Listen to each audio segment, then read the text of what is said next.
వాళ్ళ హస్బెండ్ పేరేంటి?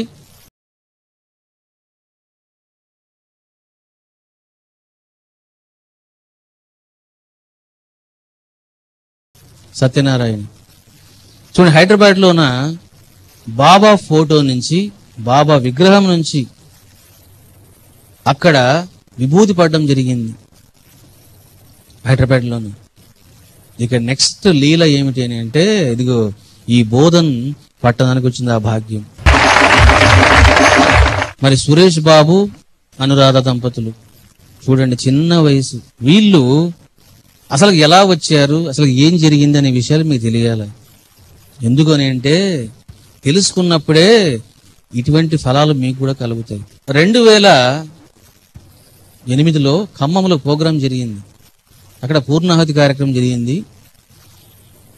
అక్కడ సహాయక నిర్వాహకులకు విగ్రహాలు ఇవ్వడము, ఇక ఎవరైనా ఆ కార్యక్రమంలో పార్టిసిపేట్ చేసిన వాళ్ళకు, ఆ పూజలో పార్టిసిపేట్ చేసిన వాళ్ళకు ఒక విగ్రహాన్ని ఇవ్వడం జరిగింది. ఖమ్మంలో ఒక విగ్రహాన్ని వాళ్ళు తెచ్చుకున్నారు. వాళ్ళు తెచ్చుకొని నా దగ్గరకు వచ్చారు దర్శనానికి. కొన్నిసార్లు నేను ఏవో మాట్లాడుతూ ఉంటాను, అవి నా మాటలు కాదు. మీ ఇంట్లో కదా విభూతి పడేది, తేనె వచ్చేది అని నేను అన్నానట ఆ దంపతులతో.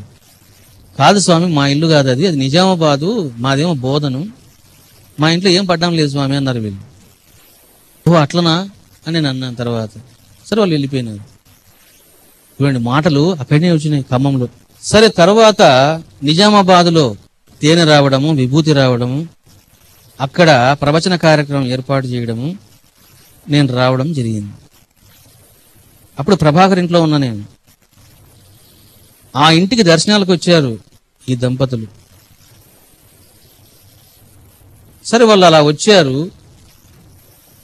అనుకోకుండా మళ్ళీ నా నుంచి మాటలు వచ్చినాయి, మీరు బోధనలో సత్సంగం పెట్టుకోమ్మా అని ఆమెతో చెప్పడం జరిగింది. వాళ్ళు వెళ్ళిపోయినాయి. చూడండి, ఎందుకు చెప్పానో అన్నది నాకే తెలియదు. ఎందుకంటే కొంతమందిని చూసినప్పుడు కొన్ని చెప్తుంటా నేను. అవి నా నుంచి వచ్చేటువంటి మాటలు కాదు, అవి అంతరాత్మ నుంచి, సాయి నుంచి వచ్చేటువంటి మాటలు. అవి ఏవైతే నేను ఆలోచించి విచారించి ఇట్లా చేయండి అయ్యా అంటానో అవి నా మాటలు. అవి అంతరాత్మ మాటలు కాదు, అవి సాయి పలుకులు కాదు అవి. సరే చెప్పాను. మరి వాళ్ళు ఏం చేశారు? ఇగో గురువు ఏమి చెబుతాడో దాన్ని ఆచరించాలా, దర్శాలంతే. No second thought. సత్సంగం పెట్టండి అన్నాను, ఏం చేశారు? సత్సంగం పెట్టారు. తర్వాత ఏం జరిగింది? 2008 డిసెంబర్న ఇదే బోధనలోనే కార్యక్రమం జరిగింది. ఆ పక్క గ్రౌండ్లోనే, పక్క ప్లేస్లోనే, ఇదే గ్రౌండే. ఆ రోజు సప్తాహం పూర్తయింది. అంటే మొత్తం 16 సెంటర్స్ అవి. ఆ 16 సెంటర్స్లో 11 సెంటర్లు కదా, 11 సెంటర్లో అది 7th సెంటర్. అంటే సప్తాహం పూర్తయింది. వాళ్ళు కూడా సహాయక నిర్వాహకులుగా సేవలు అందించారు కాబట్టి ఒక విగ్రహాన్ని వాళ్ళకు బాబా విగ్రహం ఇవ్వడం జరిగింది. అది రెండో విగ్రహం. ఫస్ట్ ఖమ్మంలో తీసుకున్నారు, తర్వాత మళ్ళీ యజ్ఞంలో తీసుకున్నారు. అంటే 2 విగ్రహాలు వచ్చాయి ఇంటికి. సరే, 2 విగ్రహాలు పెట్టుకున్నారు, శ్రద్ధగా పూజలు చేస్తూ ఉన్నారు, సత్సంగం పెట్టుకొని నడుస్తూ జరుగుతూ ఉంది. 2009 అంటే ఈ సంవత్సరం ఫిబ్రవరి 23 నాడు, శివరాత్రి నాడు అక్కడ కార్యక్రమాలు జరిగాయి. వీళ్ళు కూడా వచ్చారు. వాళ్ళు బాలతో ఒక విషయం చెప్పారు, స్వామి మేము సత్సంగం పెట్టాం కానీ ఎక్కువ మంది సత్సంగానికి రావడం లేదు, మాకు బాధగా ఉంది. ఇక్కడ కొన్ని సత్సంగాలు కూడా ఉన్నాయి,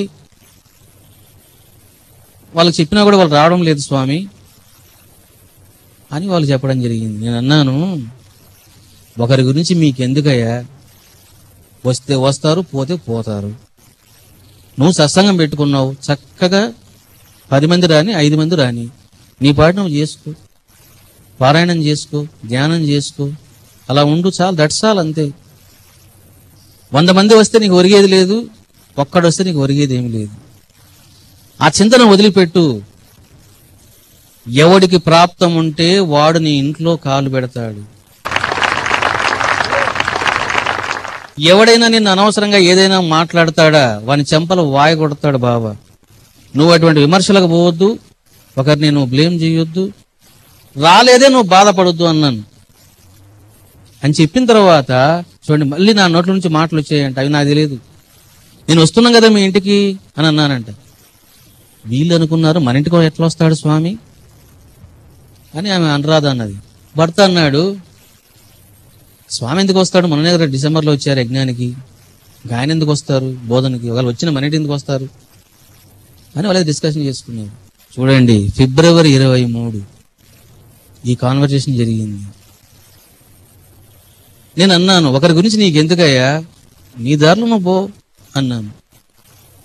మార్చి 5 చూసారా, అంటే ఫిబ్రవరి 23 there is a difference 5 days plus 5 10 రోజులు. 10 రోజులు ఏం జరిగిందో తెలుసునా, ఫస్ట్ తేనె రావడం స్టార్ట్ అయింది ఆమె యొక్క ఇంటిలోనే. మరి ఎక్కడి నుంచి స్టార్ట్ అయింది అది చూడండి, ఆశ్చర్యం. నేను ఇచ్చినటువంటి 2 విగ్రహాల నుంచి కూడా స్టార్ట్ అవ్వలేదు అది. అదేమిటో తమాషా గాని ఒక బ్రోచర్ ఉంది. ఏమిటి ఆ బ్రోచర్ అంటే, దట్ ఈస్ ఇంట్రడక్షన్ బ్రోచర్.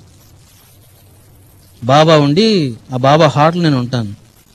ఆ బ్రోచర్ని పక్కన పెట్టారు, విగ్రహాలన్నీ ఉన్నాయి, ఫొటోస్ కూడా ఉన్నాయి. ఫస్ట్ ఎక్కడి నుంచి స్టార్ట్ అయింది తేనె అంటే, ఆ బ్రోచర్లోని బాబా యొక్క భూమధ్యస్థానం నుంచి మొదలైంది.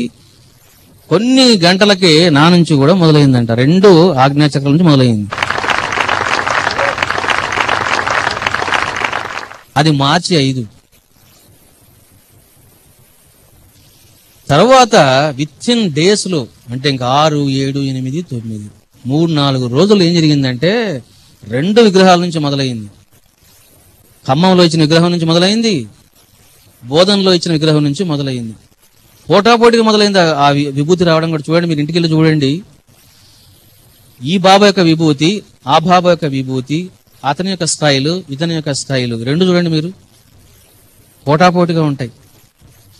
ఎందుకు పోటాపోటీగా ఉంటాయనంటే, ఇంకో చిన్న విషయం కూడా జరిగింది. స్వామివారం 2 విగ్రహాలు ఇచ్చారు, మరి ఒక విగ్రహానికి ఎలా పూజ చేస్తాం మనము అని చెప్పేసి ప్రతిరోజు కూడా చూడండి 2 విగ్రహాలను ఆ పల్లెములో పెట్టుకొని భార్యాభర్తలు శ్రద్ధగా అభిషేకాలు చేసేవారట ఆ విగ్రహాలకు. ఇంకా ఏముంది, వేడికి మంచు కరిగిపోయినట్లు బాబా కరిగిపోయాడు. ఎందుకంటే ఒక విగ్రహానికి సరిగా చేయదు, మరి 2 విగ్రహాలు పెట్టి చక్కగా చేసి 2 డ్రెస్సులు వేసి, ఆయనకో టోపీ ఈయనకో టోపీ, ఆయనకు అలంకారము ఈయనకు అలంకారము. మరి ఎంత శ్రద్ధ ఉండాలా, ఎంత ప్రేమ ఉండాలా చూసారా.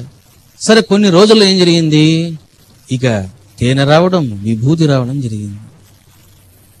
ఇక నా ఫోటో ఒకటి కట్టించుకున్నారు మధ్యలో మళ్ళీ.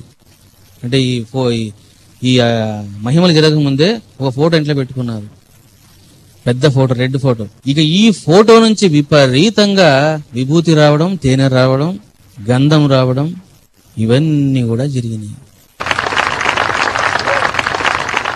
అంతేకాదు చూడండి, మరి ఇంత అద్భుతమైనటువంటి లీలలు జరిగినాయి. వాస్తవంగా నేను ఏప్రిల్లో జరగాలి, ఎందుకంటే ఎక్కడ ఇటువంటి లీలలు జరుగుతాయో అసలు నేను కూడా చాలా తపనతో ఉంటాను. నేను వద్దామనుకున్నాను, కానీ చాలా బిజీగా ఉన్నాను. వాళ్ళకి డేట్లు ఇచ్చినా రాలేని పరిస్థితుల్లో పడిపోయాను, అంటే అంత బిజీగా ఉంది వ్యవహారం.